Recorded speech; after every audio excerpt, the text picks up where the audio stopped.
You're most welcome in this session. In this session, we are going to cover nutrition, and several objectives are going to be undertaken. The first one, we are going to ensure that we understand the importance of good nutrition. We are going to identify the food sources of nutrients. We are going to describe the roles of nutrients in the body.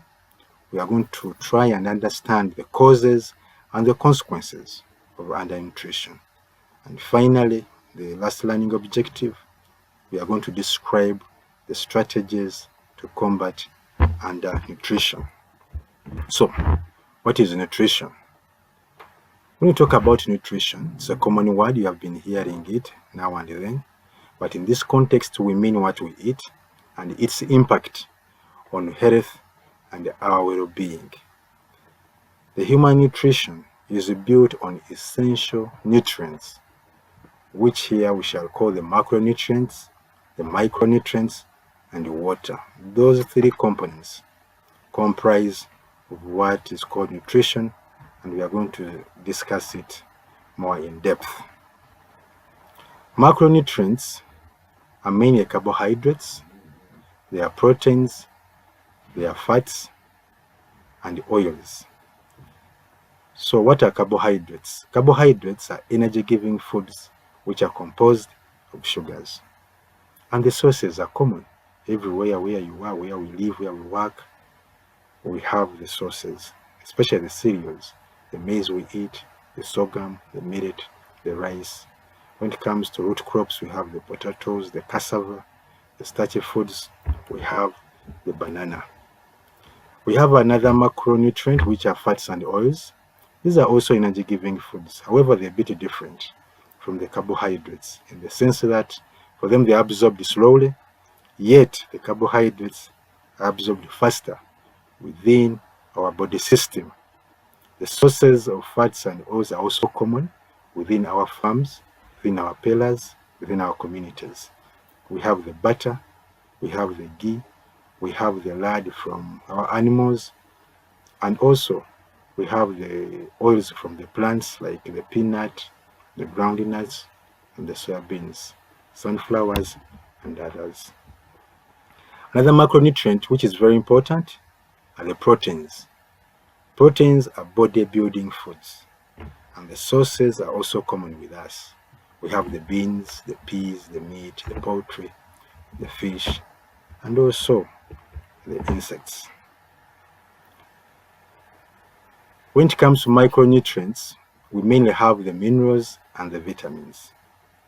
Minerals are those important compounds that are used for biochemical processes and formation of cells and tissues in our bodies.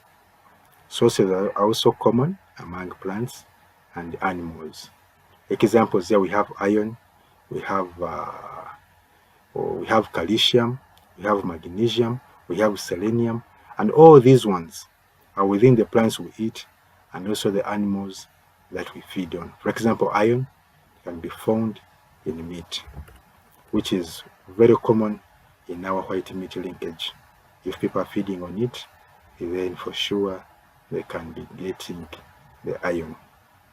And therefore, we expect you to be promoting when you're promoting the diet, to promote the consumption of iron through the white meat production and consumption. When it comes to vitamins, they are also compounds, but for them they have a different duty. They are responsible for immunity and for the normal functioning of the body. They help the body not to become sick. They help the body to prevent it from diseases. So they empower the body to have that capacity. Examples are many. We have the fruits, and the fruits come in different colors, the yellows, the reds, and their contents in terms of vitamins are different.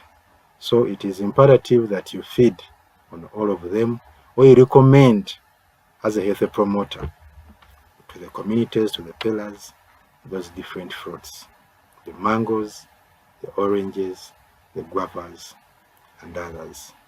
Another source are the dark leaf vegetables, like cabbages, like dodo. They are very important, and carrots. And their uses are different, though it's majorly boosting immunity.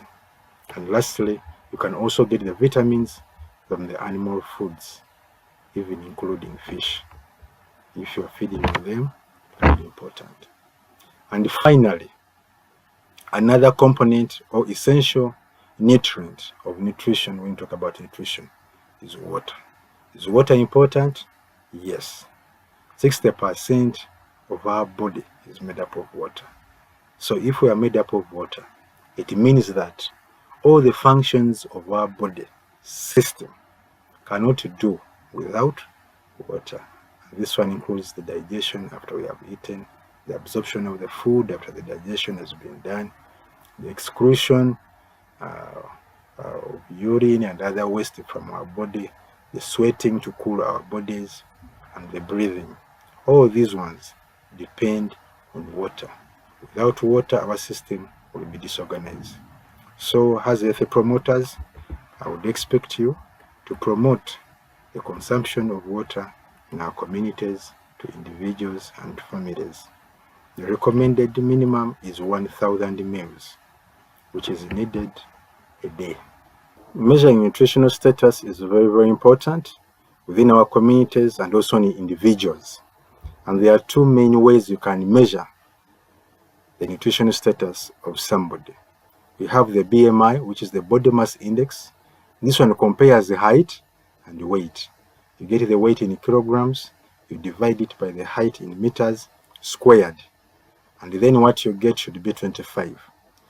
Above 25 means you have a nutritional disorder or a challenge or a problem.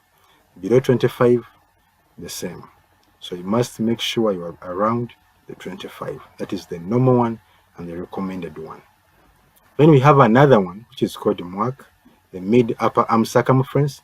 This one is common with the children below 5 years, where it is usually done, preferably by the health promoters, by the healthcare workers who have the duty to measure the nutritional status.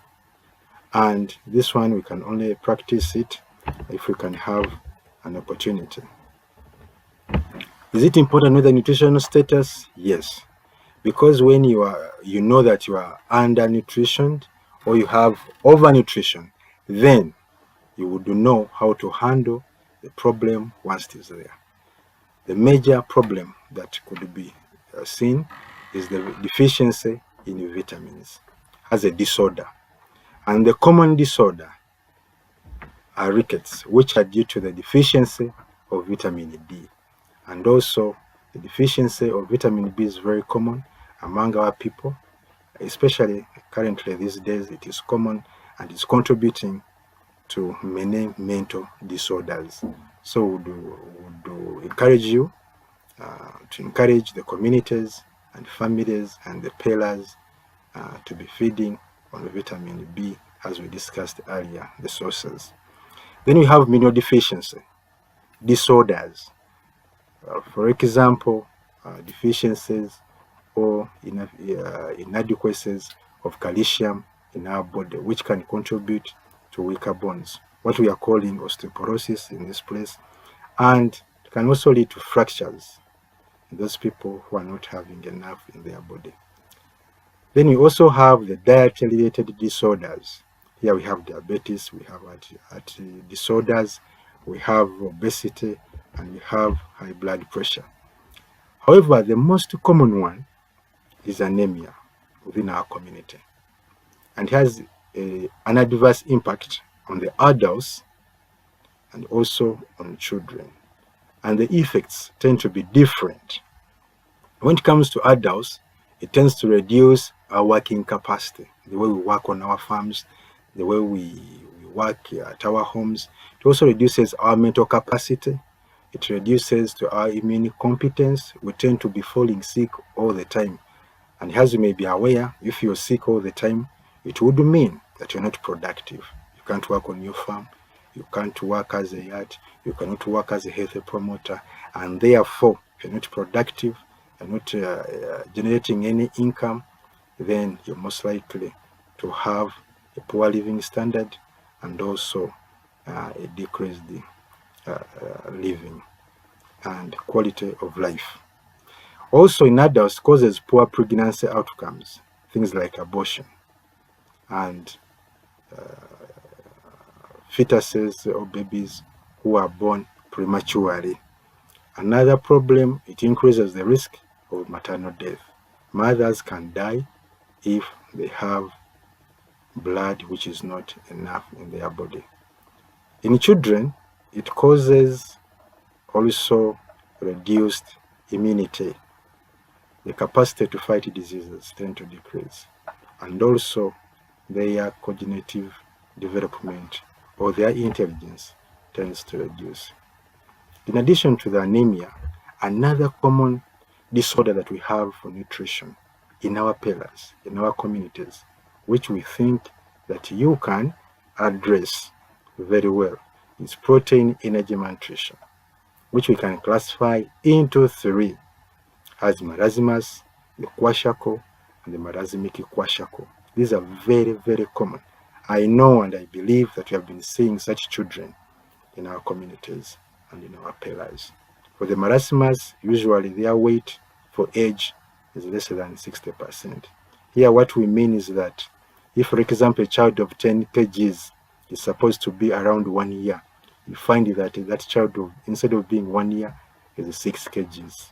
So usually they present with the drawn-in faces, the skin is frail, the skin is wrinkled, and they have hunger. So if you see such cases in our communities, please come out and address them. And even for the healthy promotion and educational purposes, it is better you understand this one very well so that you can help our people in the communities not to develop these disorders. So how do we prevent and control this undernutrition? One, we need to encourage our communities to improve their household food security by increasing the production. And as health promoters, we would encourage you within our white meat linkage to ensure that there are nutritional gardens at every household level. Not only to encourage them, but show them how you can have a nutritional garden, a small garden beside the compound or in the compound at home, where you can put dodo, where you can put cabbages, where you can put onions.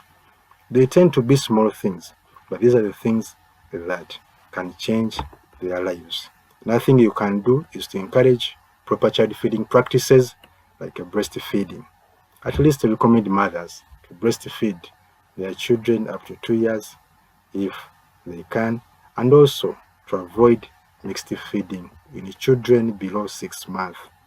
Also, encourage mothers to ensure that they take their children for immunization, for proper medical care, so that the growth of their children is well monitored and such disorders can easily be detected.